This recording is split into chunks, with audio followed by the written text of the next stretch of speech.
Okay. So good morning, welcome. This is a session that actually ties in really well with Trenton's keynote speech this morning. If you were able to listen to Trenton, we apologize for the technical snafus. I know there were some technical issues this morning, but his speech really revolved around this idea of having 5 fundamental questions that kids really need answered to have a good experience. And so this session is kind of showing you how can we use the parts of Canvas to answer those questions. So when we are looking at the fundamental 5, which are these questions, what am I supposed to be doing? When is it due? How did I do? Can you help me? And what more can I do? Trenton talks a lot about how these 5 questions caused his daughter Maggie a lot of anxiety. But being a mother of kids this spring, I do know that it's not just Maggie that experiences that anxiety. So as my own children were moving to remote learning, there were conversations that were being had in our house about where do I find this material? I can't access this assignment. How do I get here? Now that was the sophomores. The senior was not so anxious about these things, but there was some anxiety that was taking place. And it all has to do using Canvas the best we can. So what tools can we use to actually leverage this? Now I did put my slides in the chat, but I do see a couple more people have joined us. So I'm gonna add them one more time before we actually kind of jump off. So Trenton shared this graphic, and this comes from the Center for Leadership and Learning at Canvas. And what they've done is they've coined these 5 questions, and they're really calling them the fundamental 5. Now, what am I supposed to do is pretty obvious. And I'm just curious, how many of you were with me this morning when we took a tour of those 2 algebra classes? Was anybody with me this morning? Go ahead and type in the chat, use your emotion little guys if you want. Anybody with me this morning when we did that? Yeah.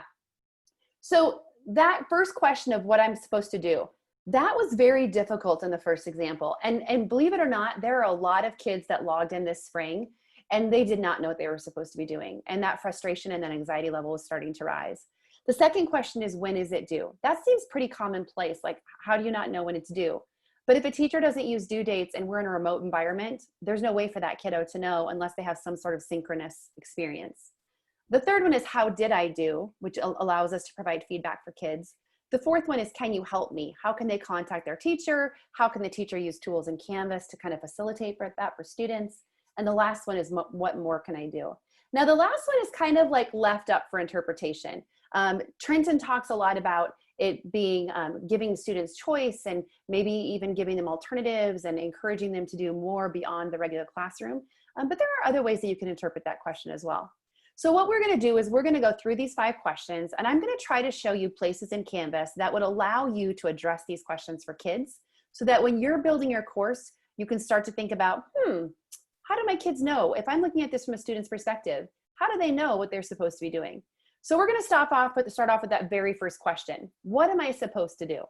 Now, I mentioned in the first session, my name is Shara Johnson. I work for the ESU now, but in my previous life, I was a math teacher. And I actually taught this year as well. I was able to teach for Wayne State College. So this question was now in the forefront for me as well this spring as I was teaching remotely. And what really helped me was the idea of a homepage. Now, homepages are discounted hugely in my opinion. I feel like people do not really give them enough credit. But I found that I used my homepage differently this year than I may have in previous years.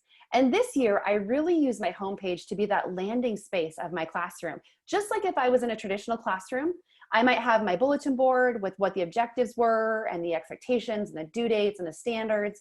I wanted to kind of move that into a remote space so that my students, when they were greeted into my Canvas course, first thing they saw was my Canvas homepage. And this is actually my homepage for my course this spring. And so my students knew. You can see in this example at the very top, it has introduction to my course. It has a little blurb about me as a teacher. And then this actual screenshot was taken on April 15th. You can see that I outlined the objectives for my class. I told them what time we were connecting and how. I showed them my lesson outline and I showed them the assignments and when they were due. My students knew exactly what they were supposed to be doing every single day, whether we were in person or whether we were remote. So that's one thing I really encourage people to look into, are homepage options. Now in my slides, if you have them available to you, you'll notice there are quite a few links to some homepage options that I really like. A couple at the top, the first 2 I actually made myself. There's an example on the right-hand side here that what that looks like. The three at the bottom are some that I found in Canvas Commons, and I'm going to show you that here in a second. That kind of grabbed my eye. I really love this one right here for elementary folk, and so I wanted to make sure you had some examples of some really good ones that I liked. But if you're new to Canvas and you're like, what is this Canvas Commons place? This is a great place for you to find home pages that are already created that you can tweak. So what I'm saying is if I scroll over to my Canvas course really quick, on the very far left-hand side in Canvas, you'll see that there's a place called Canvas Commons. If you come into Canvas Commons, you can actually search for home pages. So I could seriously just click and type in this box. I could say homepage. And notice that I get, how many different versions do I get? 1,027. So this is what I call the teachers pay teachers of Canvas, but it's free. And so in this space, there are over 1,000 options for me. I might go to the very far right-hand side and I might filter. So what are the ones that are most favorited? Or possibly what are the ones that are downloaded the most? Like people are actually downloading into their course. And it's gonna give me some options as to what ones people are really tuning into currently. This most favorited one, I wanted to show you because Trenton talked about that. Here's a gal who shared her Bitmoji classroom. So there are a lot of home pages in here that you can look into and that you can use and adapt so that it works for your classroom. So number one, I would encourage you to do that. I'm gonna go back to my course really quick when we talk about home pages. This is the example that you saw in the algebra template or the algebra class that you viewed this morning. My idea of a homepage has really kind of changed. And you'll notice here, I'm giving my students a weekly outline of what I want them to do. Monday, we're face-to-face. Tuesday, we're face-to-face. Wednesday, we're virtual. Thursday, we're face-to-face. And you can see I'm providing objectives. I'm providing a lesson outline that also has links in it. And so there's really, really clear direction. I'm being very explicit about, hey, this is what I want you to do every single day inside of my course. Now, this could be accompanied by synchronous meetings via Zoom, but this is always a great idea. In fact, I do this regardless if we're remote. If you were to look at my homepage for my course for this spring, it actually goes all the way back to January 6th when we started. But I just continued it, and my students didn't even know any different when we went virtual. It just is how we operated and how we did business. So that would be tip number one. I would encourage you to look into a homepage. Secondly, if you're talking about the first question, which is what am I supposed to do? I would encourage you to organize in modules. We talked about this the first session that I did today, but probably the number one most important thing that you can take away from, if you're a new beginner especially, is build your content in modules. If you were to look at these examples and I said to my students, hey, we are in chapter 4 of the Scarlet Letter, my student would know exactly where to go inside of their module space. So I always encourage people, build in modules, use text headers and indentation, use a thoughtful naming convention when you're building your course. So that's the other part that I would say, if kids are really asking, what is it I'm supposed to be doing? That's another way we can ensure that students are having a good experience. So first question, what am I supposed to do? I would encourage you to use a homepage and organize your content in modules. Okay, second question. The second question is, when is it due? Now this one seems super easy, and you're right, it is. But unfortunately, we have a lot of teachers who do not use due dates. So I was recently talking to a student via Zoom. It wasn't one of my students, it was somebody else's. And we were talking about, he was showing me his Canvas course, and he was from a different state. And I asked him, I said, how do you know what you're supposed to do? I was like, well, my teacher doesn't put due dates on things. And that is unfortunate because this poor kiddo was just really stressed out. So what I tell teachers is, it is imperative that you use due dates.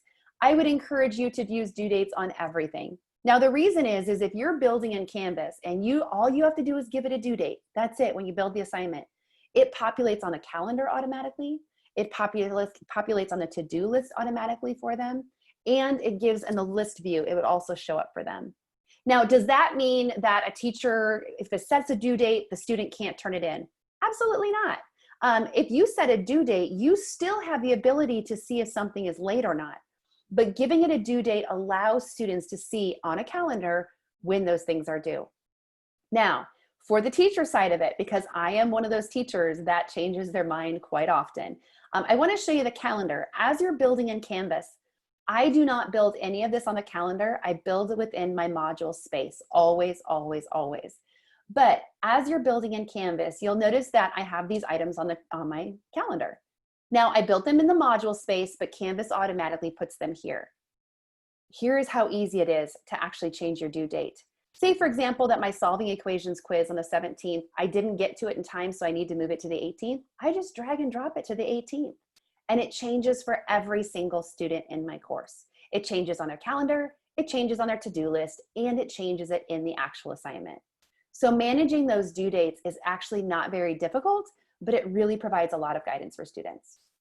So that's my tip for the second one. When is it due? Please, please, please use due dates. Now to that credit, I want to show you one other thing.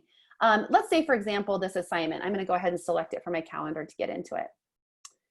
One of the things I get asked a lot is, well, what happens if I have students that are at different paces or students that need to move in a different fashion? And that's completely fine. If you are looking at your calendar and you're looking to, your assignment and you're assigning it, notice that I have the ability to actually pick specific students.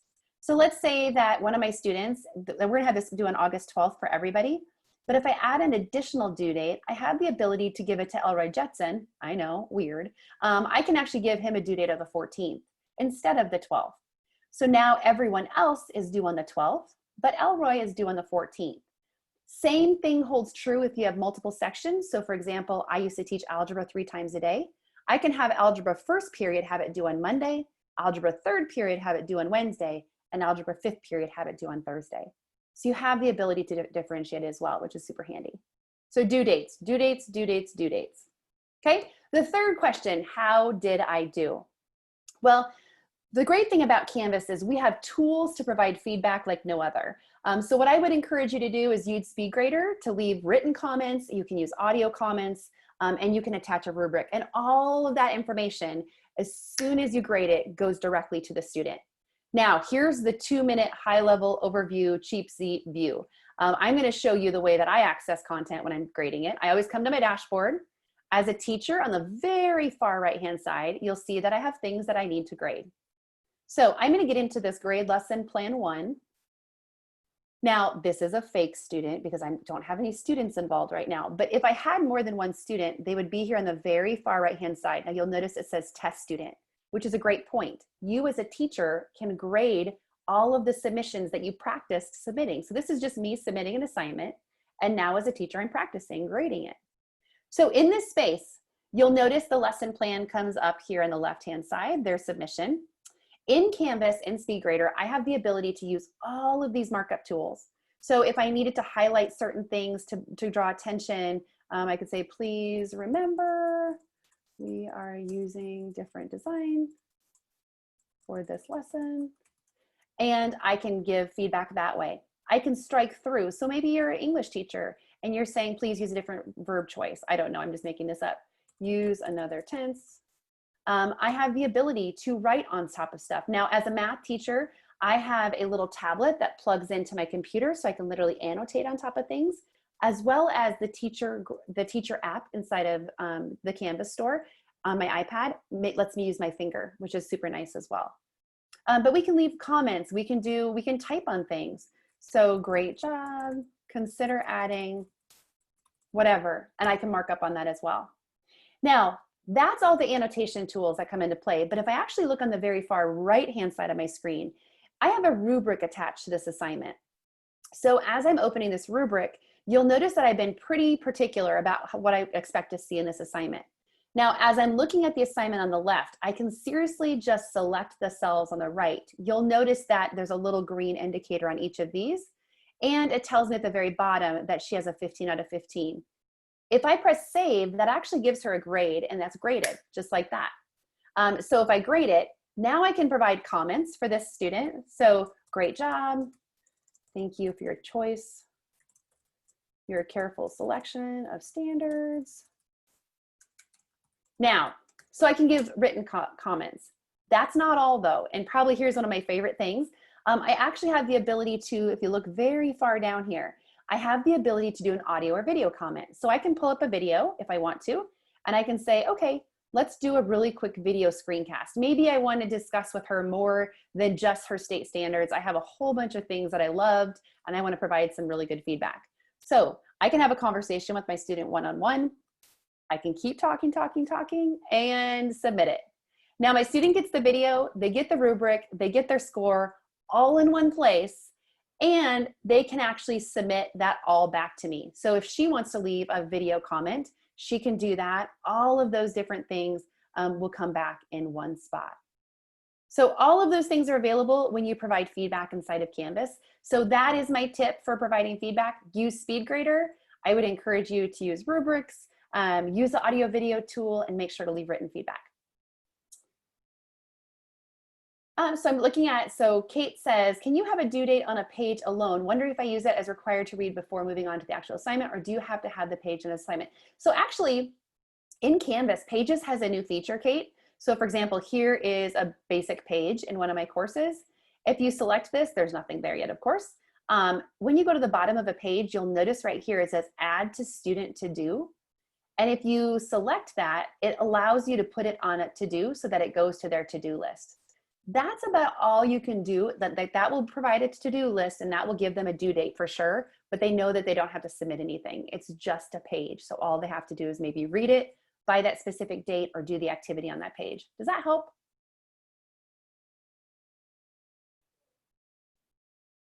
Hopefully that helps for you.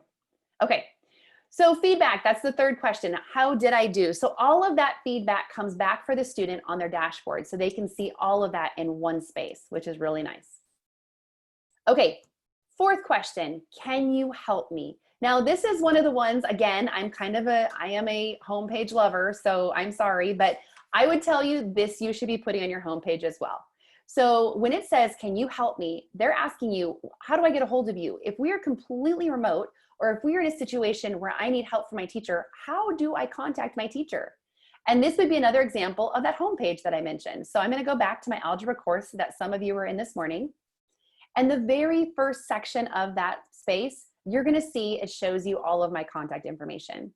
So it tells you my name, it says, please message me using the Canvas inbox, my virtual office hours, Zoom is on the left-hand navigation for you to contact me, and here's some other resources.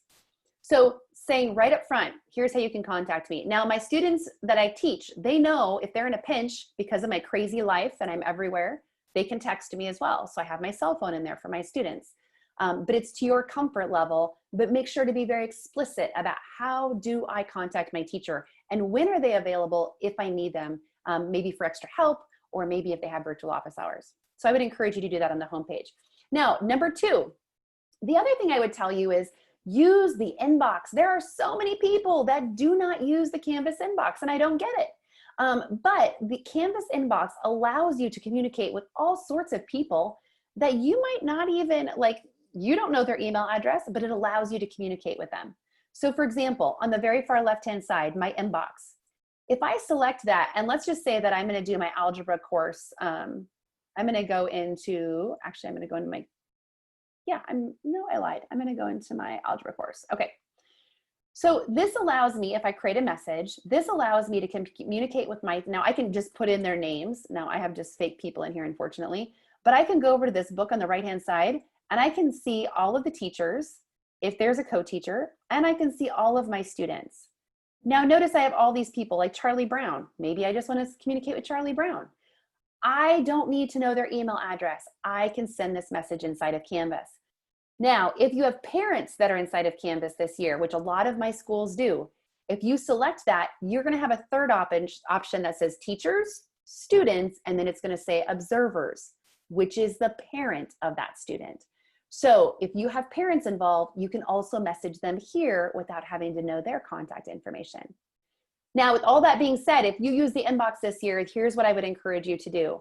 I would encourage you to never, ever delete.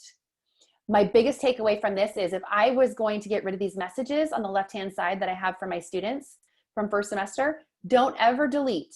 Instead, come over here and use the archive button. Probably my biggest tip inside of the inbox, because what happens is it saves that message forever with that course.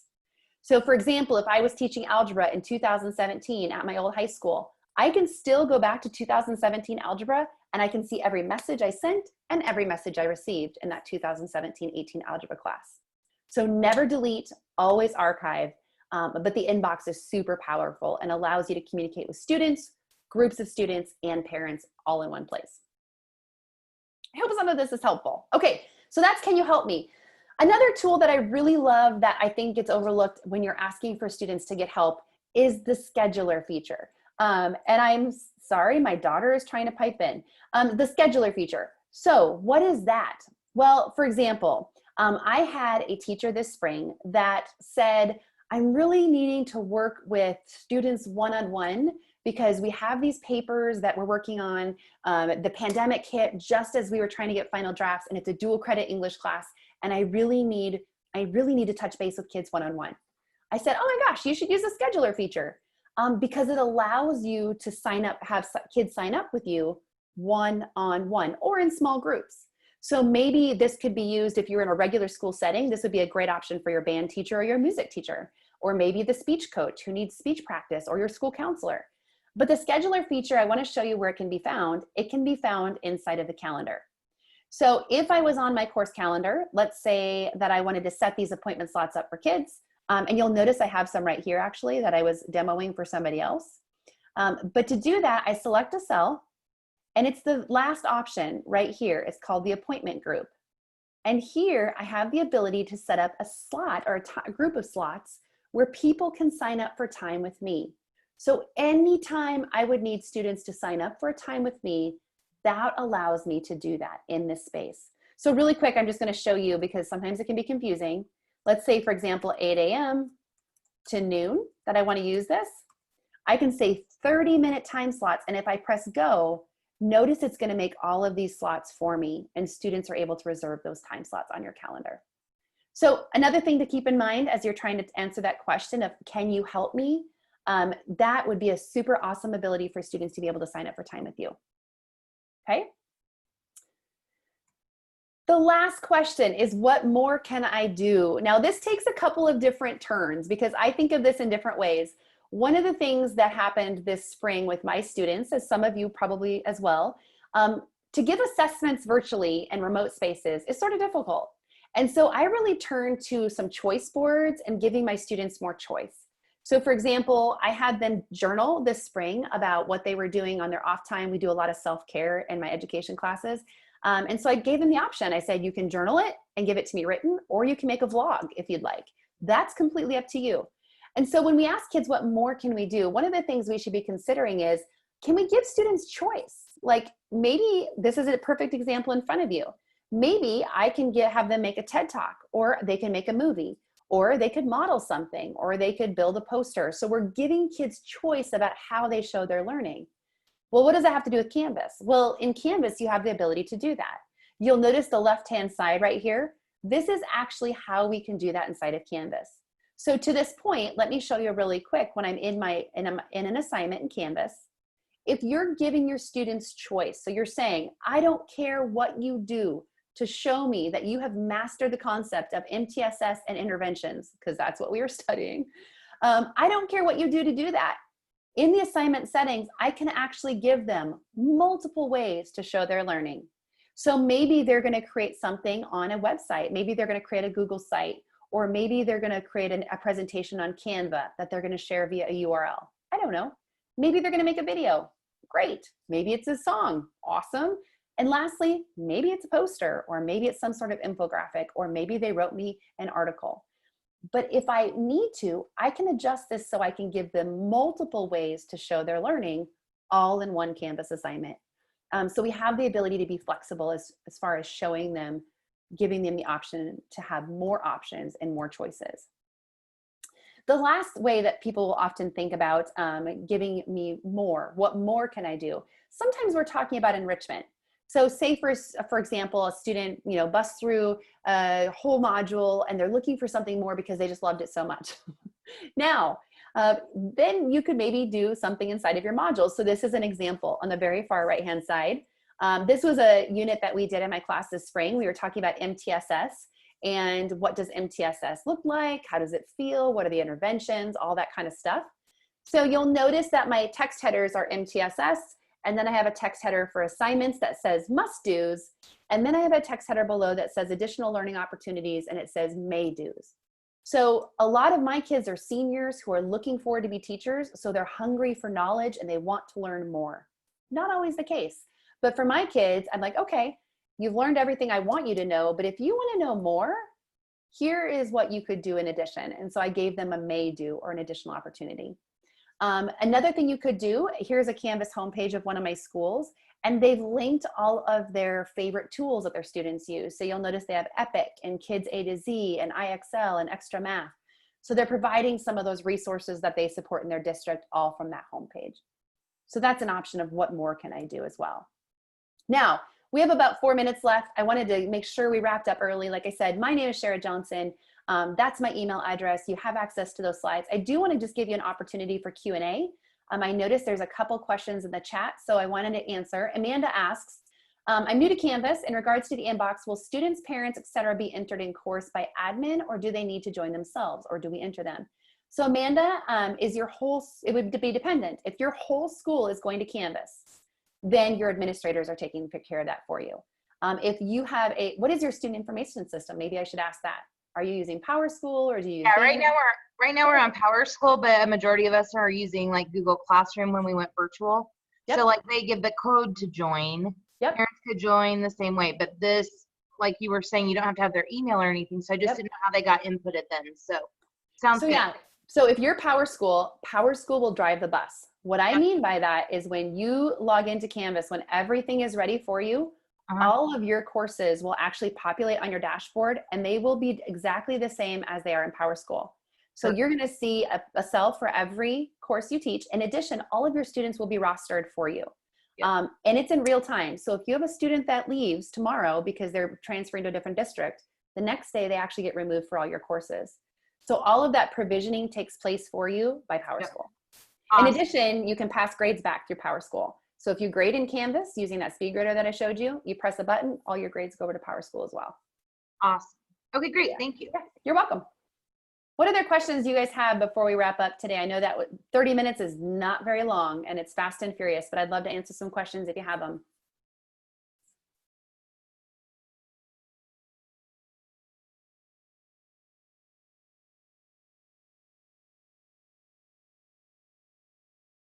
Okay, it's pretty quiet.